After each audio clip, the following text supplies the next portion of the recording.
സിദ്ദിഖ് ഒളിവിൽ പോയിരിക്കുകയായിരുന്നു. പക്ഷേ ഇതുവരെ കേരള പോലീസിന് ഊർജിതമായ അന്വേഷണങ്ങൾ നടത്തിയിട്ടും പലയിടത്തും അരിച്ചു പെറുക്കിയിട്ടും കിട്ടിയില്ല, കിട്ടത്തുമില്ല, കിട്ടുകയും വേണ്ട.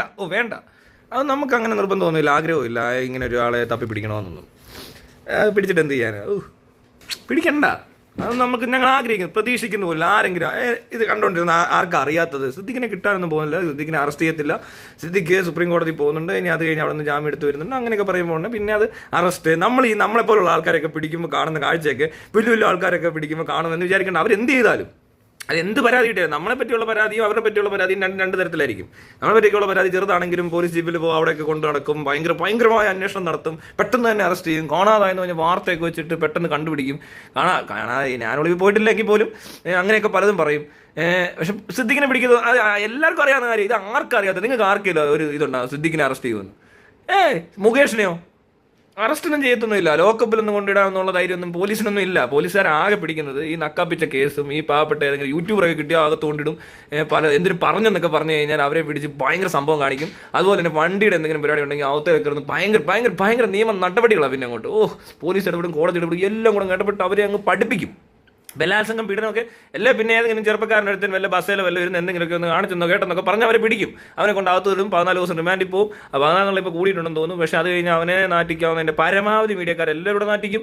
അതൊക്കെ സ്ഥിരം നടക്കുന്ന കാര്യങ്ങളാണ്. അത് സാധാരണക്കാരുടെ കാര്യങ്ങളാണ്, പാവപ്പെട്ടവരും സാധാരണക്കാരുമായിട്ടുള്ള ആൾക്കാരുടെ കാര്യങ്ങളാണ് നമ്മൾ ഈ കാണുന്നത്, കേൾക്കുന്നത്. അല്ലാത്തവരൊന്നും ഒന്നും ചെയ്യത്തില്ലെന്നുള്ള കാര്യം എല്ലാ പാവപ്പെട്ടവനും എല്ലാ സാധാരണക്കാർക്കും ഇവിടെ അറിയാവുന്ന കാര്യമാണ്. അതുകൊണ്ട് ഞാനും ഒരു സാധാരണക്കാരനായ പാവപ്പെട്ടവനായതുകൊണ്ട് എനിക്ക് നല്ലപോലെ അറിയാം.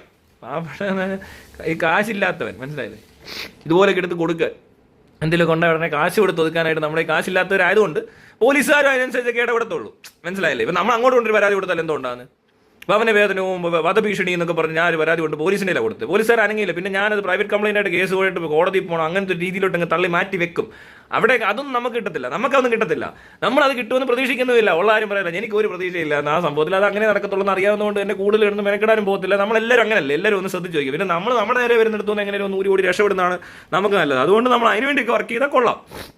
അല്ലാതെ നീതിയുടേതായ രീതിയിൽ അല്ലെങ്കിൽ പോലീസിൻ്റെതായ രീതിയിൽ ഇടപെടും എന്നൊന്നും ആരും വിചാരിക്കുന്നില്ല. ഇവിടെ ഈ കേരളത്തിൽ എല്ലാവർക്കും അറിയാവുന്ന കാര്യം, എല്ലാവർക്കും അറിയാം. കാശുണ്ടോ എല്ലാവരും വേണ്ട, പൈസ കൊടുത്താൽ ചിലപ്പോൾ ചില പണികൾ നടക്കും, ചില പണികൾ കാശ് കൊടുത്താൽ സ്പീഡ് കൂടും, ചില പണികൾ കാശ് കൊടുത്താൽ എന്തും ചെയ്യും. അതൊക്കെ ഇവിടെ എല്ലാവർക്കും അറിയാവുന്ന കാര്യമല്ലേ? ആർക്കെങ്കിലും ഉണ്ടോ അറിയാത്ത? ഏതെങ്കിലും ഒന്നും അറിയാത്തുണ്ട്? ഇത്രയും ഞാനിവിടെ നിന്നുകൊണ്ട് കുറേ എക്സാമ്പിളൊന്നും എടുക്കണ്ട, എൻ്റെ മാത്രം കാര്യം എടുക്കുന്നു. പിന്നെ പോട്ടെ, ഇവിടെ ഭയങ്കര ഭീകരന്മാരെ പിടിക്കുന്ന പോലെ വളി എന്ന് പറഞ്ഞപ്പോൾ കഥക് ചവിട്ടിപ്പൊളിച്ച് കയറി അറസ്റ്റ് ചെയ്ത് അവിടെ കൊണ്ടിട്ട് തൊപ്പി ഏതോ കാറിനകത്ത് കുറച്ച് വെള്ളം എങ്ങാണ്ട് കൊണ്ടുപോയെന്ന് വീഡിയോയിൽ നിന്നും കണ്ടപാടെ എടുത്ത് പൊക്കിയെടുത്തു സഞ്ജു ടെക്കി. ഇങ്ങനെയുള്ളവരൊക്കെ പിടിക്കാൻ ആറാട്ടണനെയൊക്കെ പൊക്കിക്കൊണ്ട് പോകാനും അവിടെയൊക്കെ പോയി ചോദ്യം ചെയ്യാനും പ്രത്യേക നടപടി എടുക്കാനും ഒക്കെ ഭയങ്കരമായ ആവേശവും ഊർജ്ജവും എല്ലാമുള്ള പോലീസ് തന്നെയാണ് ഇവിടെ സിദ്ദിഖിനെ തപ്പിയിട്ട് കിട്ടാത്തത്. സിദ്ദിഖിനെ തപ്പി കിട്ടുന്നില്ലെന്ന് പറഞ്ഞാൽ അത് ഭയങ്കര പരാതിയാണ്. കാരണം ഇത്രയും ഫേമസ് ആയിട്ടുള്ള ഒരാൾ ആർക്കും, പിന്നെ ഇയാൾ ഒത്തിരി വേഷം കിട്ടുന്നതുകൊണ്ട് കൃത്യമായിട്ട് ഏത് വേഷത്തിലാണ് ഇപ്പോൾ ഇരിക്കുന്നത്, വല്ല വിച്ചക്കാരനായിട്ട് വല്ല റോഡിൽ വലിയ തെണ്ടുന്നുണ്ടോ എന്ന് ആരുണ്ട്. അയ്യോ, ഒന്നും പറയാൻ പറ്റത്തില്ല.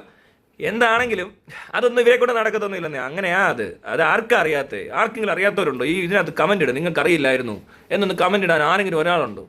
ഇത് കേരളത്തിലെ ജനങ്ങൾക്ക് എല്ലാം അറിയാവുന്ന കാര്യമാണ്. എനിക്ക് ഇന്നലെ അറിയാവുന്നത്. പിന്നെ സിദ്ദിഖിനെ പിടിക്കാൻ പോവാ പേടിയോ? ഇവർക്ക് പേടിയുടെ അല്ല, അത് നമ്മൾ ഓരോന്നൊക്കെ മേടിക്കുമ്പോഴും കൊടുക്കുമ്പോഴും ഒക്കെ ഉള്ളൊരു നന്ദി, അത്രയേ ഉള്ളൂ. അല്ലാതെ വേറൊന്നുമില്ല. നക്കാപ്പിച്ച് നക്കിയിട്ടുണ്ടെങ്കിൽ നന്ദി കാണിക്കണ്ടേ?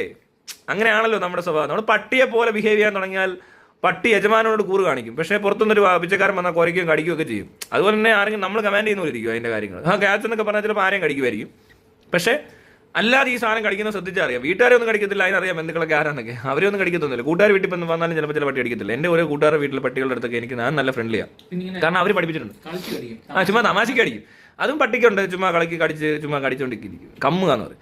കമ്മുകാന്നല്ല പറഞ്ഞാൽ അങ്ങനെ ചുമ്മാ ലവ് ബൈറ്റ്സ്. അതാണ് ലവ് ബൈറ്റ്. വീടിൻ്റെ ഉത്ഭവം എവിടെയാണെന്ന് ചോദിച്ചാൽ ഇവിടെ ആയിരിക്കും എന്ന് എനിക്ക് ഇപ്പോൾ തോന്നുന്നു. എന്താണെങ്കിലും അങ്ങനെയൊക്കെ ചെയ്യും. അത് നമ്മൾ നന്ദി കാണിക്കുന്നതാണ്. മനസ്സിലായി? നമുക്ക് ഉണ്ട ചോറിനോടൊക്കെ നന്ദി എന്ന് പറയത്തില്ലേ? ചോറ് ഉണ്ടെന്നല്ല, പിന്നെ ബിരിയാണി മേടിച്ച് കൊടുത്താൽ പിന്നെ നന്ദി കൂടത്തില്ലേ? അങ്ങനെ സംഭവിക്കുന്ന അതൊക്കെ. അല്ലാതെ വേറൊന്നുമില്ല. ഇത് ജനങ്ങൾക്കെല്ലാം അറിയാവുന്ന കാര്യമാണ്.